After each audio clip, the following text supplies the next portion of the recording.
Are you tired of looking like this after a night on Prizepicks? For the price of that Big Mac combo you chowed down on this week, get access to hundreds of picks. Connect your Discord to WAP with the link in the description and be added straight to the premium Discord. We'll be sending every single Prizepicks slip we place. Let's get some prize picks in today, guys. Last night was another night of 2 more bad beats. You see the first one right here. Jared Allen needed 3 more points for this 25xer, and the other one was actually with you guys on that NFL pick I posted in the video. Derek Carr and Stafford cleared their yards pretty easily. It was a shootout, but the stack I went with was Alvin Kamara and Shaheed, which did not end up panning out because Olave ended up getting yards. I think he got like 130-ish yards. So I did say I like Kamara and Shaheed better, but I did also say I like Puka and Hibby better. So if you did go like Puka and Cup, that would not have hit either. So I was basically right on the Ram stack, but not on the New Orleans stack. So unfortunately on that, we almost got it. Had we put Olave, it would have went much better. Of course, we would have got that 25x, but we'll take the 5 out of 6. Not too bad. And the NFL is going to go very crazy this weekend. So excited for that. Other than that, the other pick I went for was up here. I went with a Jordan Poole and Tyus Jones stack, which did hit technically, but in the wrong direction. We had the overs and same concept with Shea and Giddy. I mean, Giddy pushed, so it's kind of like voided here, but Shea missed by that 1 point. So unfortunate on that. This could have been a nice 3 out of 5 at least with the push on Giddy, but did not pan out. As for the 2 positive expected value picks, we went with Victor and Karl Anthony Towns. Victor cleared this under 13.5 rebounds easily, no sweat.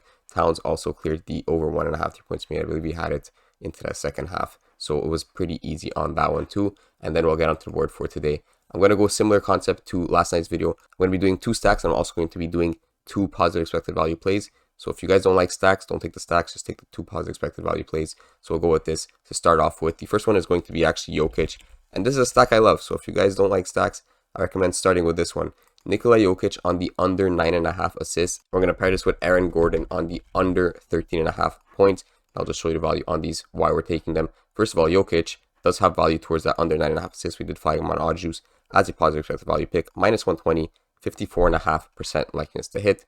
But if you get into the stats and you actually look into it deeper, it's looking even better than just positive expected value. You can see the sportsbooks do have him juiced towards that under.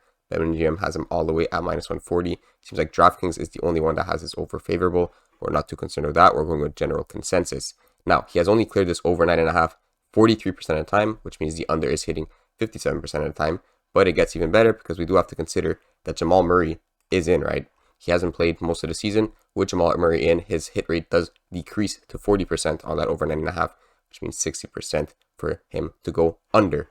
On top of that, if we check the away splits, look at this. With Jamal Murray away, 1 out of 6 times he has went over this, and he got right at 10, so it's looking good on that. We removed Jamal Murray, and he is still looking bad on those away splits at 40% hit rate. Now, the only problem, which is not much of a problem, but Gordon is actually listed probable, but Underdog, at least the report here, does expect that he plays. He has played the past few games, and he's continued to place on the injury report with the same status, but has consistently been made available before tip-off. So I am expecting him to play. Things do change, of course, if Gordon is out. I actually checked how Jokic plays without Gordon, and there's been 1 game this season that's away. He got 16 assists and 15 assists. So obviously, we don't want to grab this under 9.5 assists if Gordon is out. But again, I do think he's going to play, so it's not much of a problem. So as for Gordon on the under 13.5 points, again, he does have juice. Every sportsbook has him juice towards that under 13.5, all the way up to minus 135. So great pick. Prizepicks might even bump him down to 13, honestly. It is a bit too high at 13.5. Now, this does look concerning, right? We see that he has gone over to 13.5, 60% of the time this season. But we do have to consider, again, that Jamal Murray is playing. He has not played much of the season. With Jamal Murray, it does go down to 50%. Again, it's not amazing. It's not like he's going over 40% of the time. 50% is good at that flat rate, especially with the juice towards the under. So even though his historical games have hit 50% of the time, the sportsbooks actually have him projected at a lower chance to go over that 13.5. So that is the reason the Denver players are looking good on the unders. The only thing that's concerning is the spread is at minus 4.5, which essentially means the game is expected to be tighter, which means people might get more minutes, and that might be bad for us since we have unders, right? But that is the only concern I have here. Jokic and Gordon are a stack that I really love. This stack has hit 18 out of 25 times. So 18 out of 25 times, you're grabbing this stack, it's going to be hitting in the same direction. So I'm loving that as the first stack. And the second stack we're going to get into is in the Toronto game. And we're going to start off with Scotty Barnes. And then we're going to throw in Dennis Schroeder on the under 6.5 assists on both of them, right? So let's take a look at the value on Scotty Barnes first. His under 21.5 points is very juiced here. Minus 128, 56% likeness to go under. So that is why we're grabbing him on the under, of course. And you can check the other sportsbooks do have him at that minus 125-ish, minus 125. PointsBet actually has him at 20.5. So we are getting an extra point on him in comparison to PointsBet.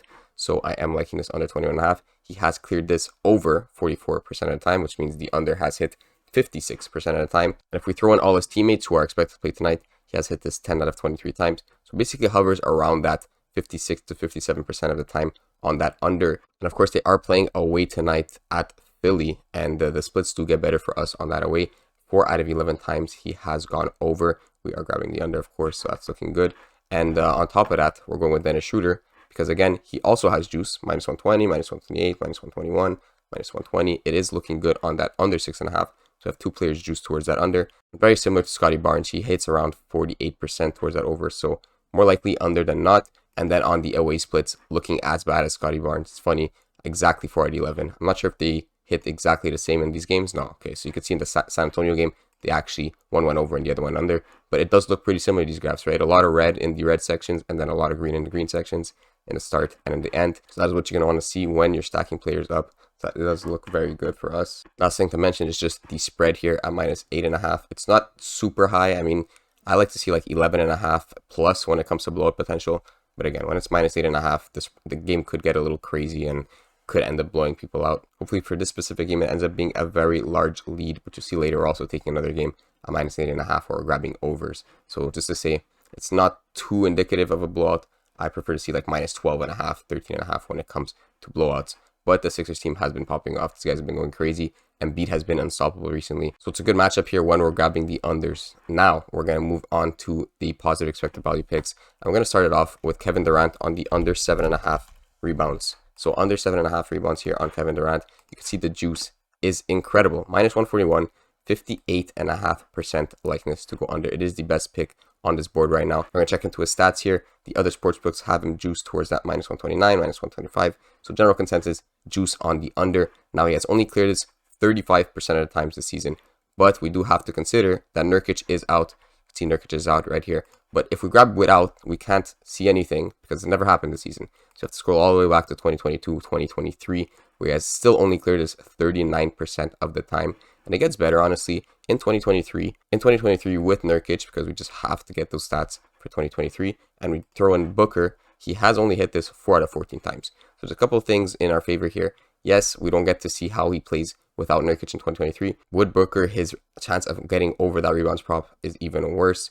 It's unfortunate we can't check with Nurkic, but we did check the previous season where it still didn't look as good. So I am liking this under 7.5. Also, the Sacramento defense is 16th in rebounds allowed, which is nothing crazy, but at least they're not like first in rebounds allowed, right? So that is good to see on Kevin Durant under 7.5 rebounds, which we just locked in. Now, the last pick I'm really loving is going to be on Sengun on over 24.5 points and assists. Let's take a look at Sengun right here. Some sportsbooks actually have him set at 25.5 points and assists. You can see FanDuel and PointsBet.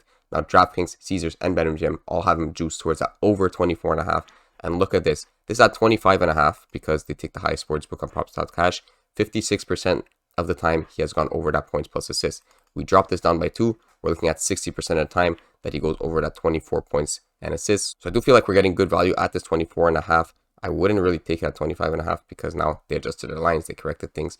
24.5 is looking good for us. You also do see some green here on Dallas defense. They are 21st in points allowed and 22nd in assists allowed. But we do have to consider that Doncic and Kyrie are both out. So that's a big thing to consider. Big part of the defense, of course, big part of the starting lineup. So this makes my only concern for tonight, this minus 8.5 spread.